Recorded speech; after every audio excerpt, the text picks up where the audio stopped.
We are joined by U.S. Senator Michael Bennet, who is going to share some perspectives on the federal side, and of course, that is such an integral component of our economic recovery and the dynamics that are occurring at the federal level in those important conversations. So we're thrilled to be joined by him. You all know him, but just because I want to make sure those who are on the phone are familiar with his background, he's represented us since 2009 in the U.S. Senate. He's widely recognized as a pragmatic and independent thinker. He is driven by a deep-seated obligation to create more opportunity for the next generation. He's built a wonderful reputation of taking on Washington dysfunction and working with Republicans and Democrats to address our nation's greatest challenges, including education, climate change, immigration, healthcare, and national security. I have personally found him to be just that, very cognizant of the ability and the opportunity to work collaboratively with on both sides of the aisle, and we're fortunate to have him as our senator. And so with that, Senator Bennet, I will hand it off to you, and then for a couple minutes of remarks, and then we'll talk about a few other issues. Thanks, Sandra. It's nice to see you, and good to see you too. I really appreciate that introduction, and I hope that everybody is staying safe. It's really important. We've started, as everybody on this call knows, to see a spike in our cases in Colorado, and I over the summer was constantly yelling at my own television set as I heard talking heads saying, we ought to choose between the economy opening and keeping everybody safe. And I think the reality is that they're completely intertwined with each other. The reality is that if we don't figure out a way to manage the virus, it's going to manage us, and our economy is going to continue to open and close and open and close. And I think the American people and Coloradans need something better than that. And that's what we're going to try to do now that the election is over, now that we're on the back end of that, now that it's become clear that when you look at the broad election results, our country remains deeply divided, at least politically, in terms of the leadership it's sending to Washington, D.C. And that makes it hard to address the challenges that we're facing if we're not willing to work together. I heard a little bit of the discussion before I got on the phone or on the Zoom call, and it just is a reflection of a reminder of who we are as Americans. We're living in a country where we're not supposed to necessarily agree with each other.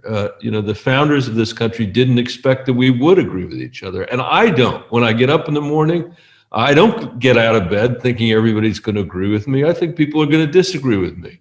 But the idea is, out of those disagreements, can we create a more imaginative and more durable solution than any king or tyrant could come up with on their own through the exchange of views and through debate? And we've lost that, in our national politics. We have to find a way to regain it. And when we've got a moment of divided government, as we do, that's the moment when it's particularly important for us to figure out how to do it. And let me just say a word about COVID and the COVID package, and then I'll stop and see whatever questions or criticisms or observations people have.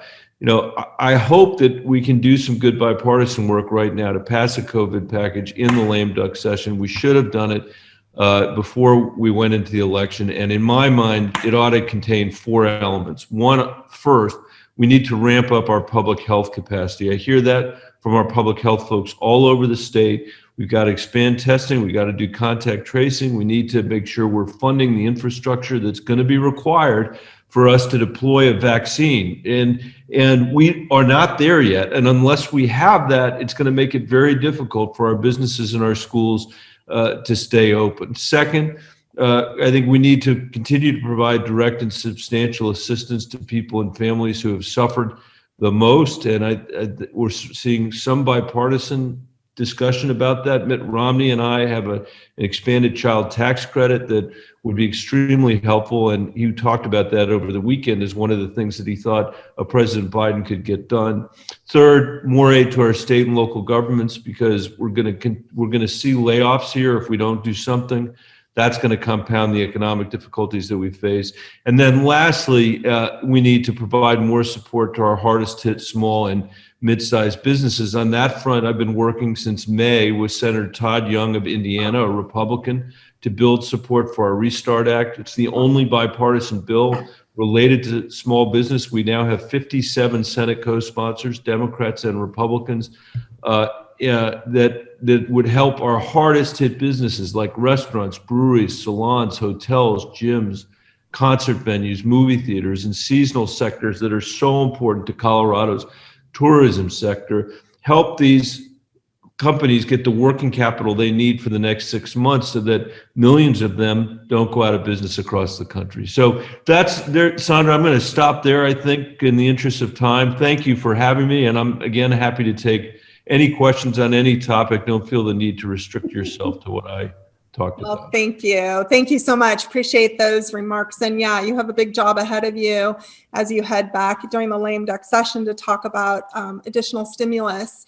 We as an organization, as you well know, have been working tirelessly on transportation and infrastructure funding. And curious your thoughts if there might be something built into this next round or what you see into the next Congress around infrastructure. Yeah, I think I think unlikely that it will be part of what we do in the lame duck, but I do believe that it is the likeliest place for an early administration to have bipartisan success. You know, everybody in Washington says they want to do an infrastructure bill except Mitch McConnell. And it would seem to me that he shouldn't have a veto on this. And Republicans and Democrats coming together in the House and the Senate ought to be able to do something on infrastructure. And I have become particularly interested in it, not just for all the reasons that we historically have been, or that you in Northern Colorado have been and that we've worked together on I-25 and other things, but I've come to see our national forests as part of this puzzle as well. When you see the fires that have occurred in this summer, you know, 3 of the worst in the history of Colorado, and the people for 10 years up there have been saying to me, Michael, this is going to happen. Michael, this is going to happen. And we have not invested the resources that we should have to do the forest management that can protect our communities and can address, you know, the changing climate. So I think there's an opportunity there as well to build a coalition across the West in an infrastructure bill that focuses on protecting our critical watersheds and national forests. Great point. Great point about that being a component of the larger infrastructure conversation. And we do greatly appreciate all the work you've done for the highways and roadways in our state, for sure. Shifting real quickly to the previous conversation around the climate agenda, you've heard, you know, the state is elevating that discussion here through the greenhouse gas reduction roadmap, a lot of conversation at the federal level around what may come forward, and loomed large during the election. What are you envisioning or expecting to see come January on that front, on the climate change front, whether the Green New Deal is put forward? Your thoughts on that?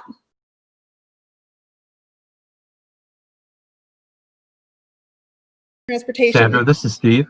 Yes. Can I interject? Sure.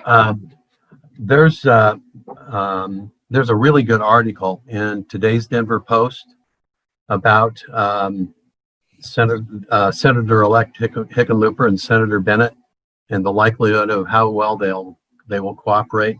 I think one thing that excites me about these two senators is they're both extremely successful businessmen, and they'll have that businessman approach, I hope, on many issues. And Hey guys.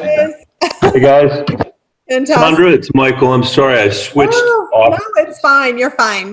My apologies. Steve Toole, our chair, was just commenting on the article in the Denver Post about the relationship you and Senator-elect Hickenlooper have had in the past and are anticipated to have in the future. And I would agree that we're excited to see that working relationship unfold.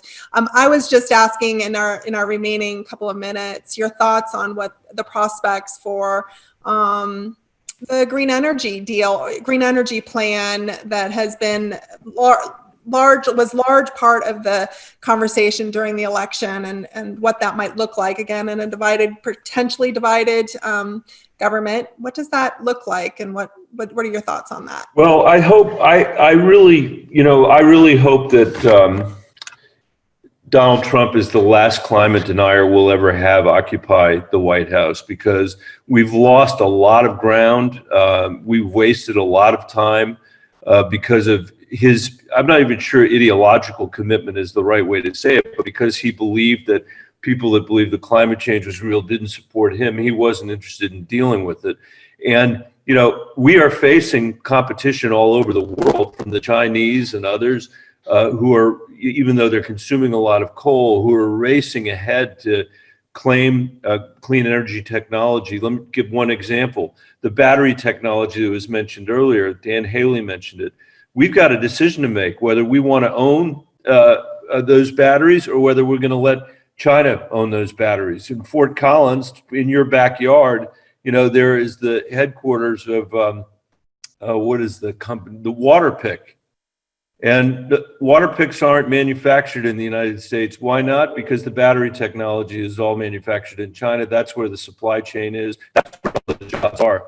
We don't want that to happen with clean energy, I don't think. And so my hope is that we work quickly together to create a legislation, not the final piece of legislation, but some legislation, maybe as part of the infrastructure bill we mentioned earlier, that can help us get a head start on clean energy technology, clean energy jobs, as we did in the '09 recovery package. What's left of the Obama climate legacy is the stuff that we passed as part of that package. And that's been enormously helpful to the state of Colorado. It produced a lot of jobs. It produced a lot of hope in rural communities that we can create more diversity in our economy. And so I think it's very likely that we're going to be able to do it if those of us that are proponents of the bill can make the case to the American people that it's a jobs creator, not a jobs destroyer. And I think we can make that case, but we can't assume that people understand that. We're going to have to do hard work that we historically, I think, have overlooked. So that's my hope and my candid answer. No, I appreciate that. I appreciate that insight. And as you heard in the last session, certainly Northern Colorado will be watching those not only watching, engaging in those conversations actively because of the importance of the sector and the agriculture industry. I mean, the full gamut of sectors in our region are directly tied to that conversation. So we'll be fully engaged with you. Sandra, I know you're going to kick me off of here, but just on ag, because I think that's such an important point. I ran a very unnoticed campaign for president last time, but I put a platform together, and which I encourage you guys to look at. It included the idea that agriculture needs to be central to our solution on climate change. And we can provide, I think, extraordinary incentives around soil health and around water that would be very appealing to farmers and ranchers across the country and in our state as part of a climate package. And that is a way of thinking about how you create an enduring solution on climate. We used to have something called American foreign policy, which whether you were a Democratic or Republican president, you knew what your job was with respect to the Soviet Union and the Cold War, no matter what party you're in. And I think we need to get to something called American climate policy, because the next generation of Americans needs us to do more than just have a political fight about this. They need us to create a durable solution they can inherit. And that I think will only come with a bipartisan result. Yeah, no, great. We'll make sure we attach that your plan in and among the materials when we conclude all of this. So thank you for joining us today. Thanks. And I think sorry about the technological. No, it's fine. I will just comment. I think that your approach and your bipartisan sort of view of how things work the timing of that could not be better given what we're anticipating in terms of or the likelihood of a divided government. So look forward to Sandra. Work. Thank you so much. Take care, everybody. See you soon, I hope. Thank you. I'll be passing it off to Steve to introduce our transportation panel.